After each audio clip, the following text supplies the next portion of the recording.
कुछ इसी तरह की खबरें हिंदुस्तान से आ रही हैं कि हिंदुस्तान जो है बकायदा वॉर फुटिंग के ऊपर दोबारा पाकिस्तान के ऊपर हमला करना चाह रहा है। पाकिस्तान दोबारा से टेररिस्ट लॉन्च पैड्स और ट्रेनिंग कैंप्स रीबिल्ड कर रहा है, वो भी आर्मी, आईएसआई और हुकूमत की मुकम्मल कोऑर्डिनेशन के साथ। पाकिस्तान को पता नहीं कि नरेंद्र मोदी की नजर इस वक्त पाकिस्तान पर ही है। वो इंतजार कर रहे हैं कि पाकिस्तान गलती करे और इस बार फिर ठोकेंगे पहले से भी तगड़ा, और पाकिस्तान मौका देगा। पाकिस्तान के अंदर एक डिबेट शुरू हो गई है, एक व्यू पैदा होनी शुरू हो गई है कि हमें अब तैयारी करनी है, इंडिया ने कुछ करना ही करना है। India is preparing for another attack on Pakistan. अब देखें, पहली बात तो ये समझने वाली है कि भारत ने रिसेंटली कहा था कि उनका जो ऑपरेशन सिंदूर है वो जारी है। तो उनका ख्याल है कि वो टाइम आइडियल टाइम है कि जिस वक्त पाकिस्तान के ऊपर हमला कर सकें। इस बार ही उनका ख्याल है कि वो हमला करेंगे ड्रोन्स के साथ और मिसाइल्स के साथ। इंडिया प्रिपेयर कर रहा है अपने आप को अगले चंद दिनों के अंदर पाकिस्तान पर एक और हमला करने के लिए। इंडिया के पास तमाम रिसोर्सेज मौजूद हैं, पैसा है, फौज है, आर्मी, पुलिस, सारा कुछ मौजूद है। एक जहाज को डिफेंस सिस्टम जो हमारा कमजोर था, जो हमारे 24 हम पे हमले हुए थे, हम एक भी नहीं रोक सके थे। और साथ ही ये भी बताया जा रहा है कि पाकिस्तान पर इस बार हमला इंडिया का। दोस्तों, पाकिस्तान से एक बहुत बड़ी खबर निकल कर आ रही है कि भारत ने ऑपरेशन सिंदूर के तहत जिन आतंकी कैंपों को तबाह किया था, अब पाकिस्तानी गवर्नमेंट की मदद से पाकिस्तानी खुफिया एजेंसी उन आतंकी कैंपों को दोबारा एक्टिव कर रही है और पाक अधिकृत कश्मीर में छोटे छोटे आतंकी कैंपों को बना रही है जंगलों में, ताकि भारत के हमले से वो बच सकें। दोस्तों, पाकिस्तान के पाले हुए जो आतंकी हैं वो इतने खौफ में हैं कि अब अपने टेररिस्ट कैंपों को बड़ा बनाने में डर रहे हैं। अब पाकिस्तान सरकार की मदद से छोटे छोटे टेररिस्ट कैंप बनाए जा रहे हैं। तो दोस्तों, पाकिस्तानी मीडिया के हवाले से देखिए पाकिस्तानी मीडिया क्या क्या कह रही है। चलो ये देखते हैं वीडियो के माध्यम से। एक ऐसे दावे की जो कि भारतीय मीडिया की तरफ से उठाया गया है कि पाकिस्तान दोबारा से टेररिस्ट लॉन्च पैड्स और ट्रेनिंग कैंप्स रीबिल्ड कर रहा है, वो भी आर्मी, आईएसआई और हुकूमत की मुकम्मल कोऑर्डिनेशन के साथ। तो इसी सिलसिले में आज हम बात करेंगे डॉक्टर कमर चीमा साहब से, क्या ये असली सिक्योरिटी थ्रेट है या सिर्फ एक मीडिया नैरेटिव?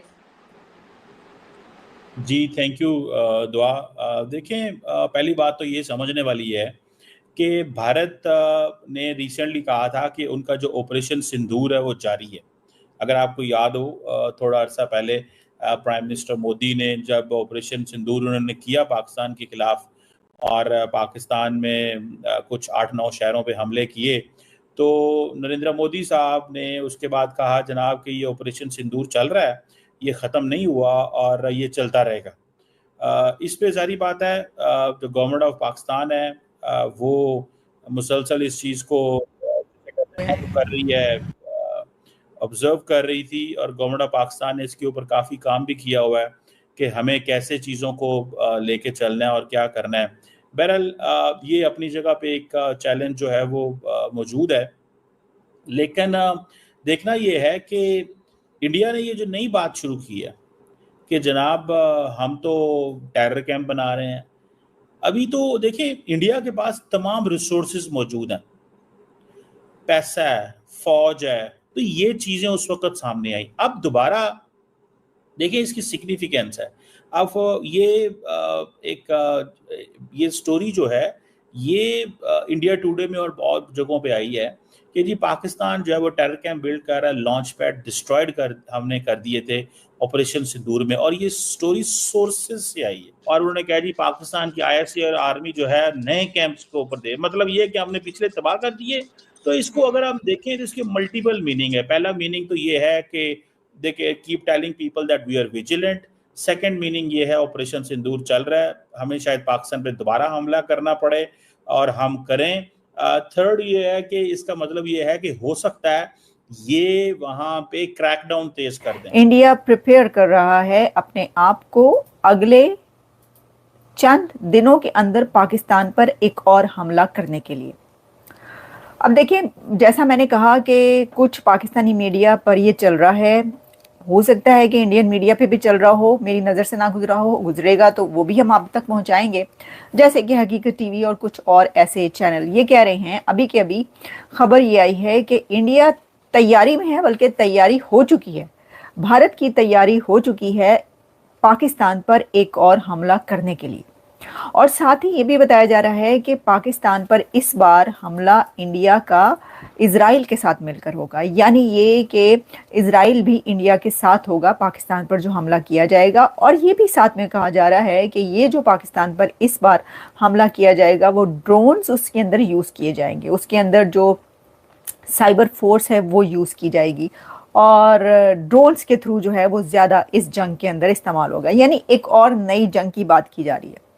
अब देखें, वैसे तो इसका कोई सिरा मुझे इसलिए नहीं मिल रहा, कोई सर पैर इसलिए नज़र नहीं आ रहा कि अभी तो आपको पता है एक जंग ख़त्म हुई है और इसमें अभी कोई ऐसी चीज़ नहीं हुई, कोई ऐसा वाक़या, कोई ऐसा सानिया कि दोबारा से ये बात उठी हो कि भाई ये क्या हो गया। क्योंकि देखें, वैसे तो इंडिया ने कहा हुआ है कि न्यू इज़ नॉर्मल, उनके प्राइम मिनिस्टर नरेंद्र मोदी ने भी ये कहा कि अब कुछ भी होगा तो पाकिस्तान पर जो है वो हमला होगा। अब बात पता क्या है कि कुछ भी होगा तो हुआ तो कुछ नहीं वहां पर, तो फिर जब कुछ नहीं हुआ तो फिर भी ये बात क्यों की जा रही है। अच्छा, इसके अंदर एक बात और है, वो ये है कि अभी जो है वो एक दिन पहले अमेरिका के सेक्रेटरी स्टेट मार्को रूबियो की कॉल आई पाकिस्तान के प्राइम मिनिस्टर शहबाज शरीफ को। अब वो जो बात की गई तो सबके जो हैं नज़रें पाकिस्तान की तरफ हो गई कि जी पाकिस्तान को ये वाली कॉल क्यों आई है या शहबाज शरीफ को ये वाली कॉल क्यों गई। तो इंडियन चैनल्स में देख रही थी, उनकी तरफ से एक ये भी स्टैंड देखने को मिला कि पाकिस्तान को जो है ये कहा गया है या ये धमकी दी गई है कि ईरान का साथ नहीं देना, या ईरान जो है वो किसी भी किस्म का अगर वहाँ पर एक बार फिर कोई न्यूक्लियर बनाने की तैयारी की गई या न्यूक्लियर बनाया गया तो उसको नहीं छोड़ेंगे हम। और ये जो है इसी तरह की कोई बात पाकिस्तान के प्राइम मिनिस्टर से भी की गई है, एलिजिडली रिपोर्टेडली जो है ये बात की जा रही है। अब मुझे तो नहीं पता कि क्या बात की गई। पाकिस्तान की तरफ से तो ये कहा जा रहा है, ये कहा जाएगा कि जी बड़ी अच्छी बात हुई, मुबारकबाद दी गई कि जी पाकिस्तान ने इतना अच्छा रोल प्ले किया है इस जंग में और बड़ा साथ दिया। पता नहीं किसका साथ दिया, ये तो मुझे नहीं पता, क्योंकि पहले ये कह रहे थे कि अब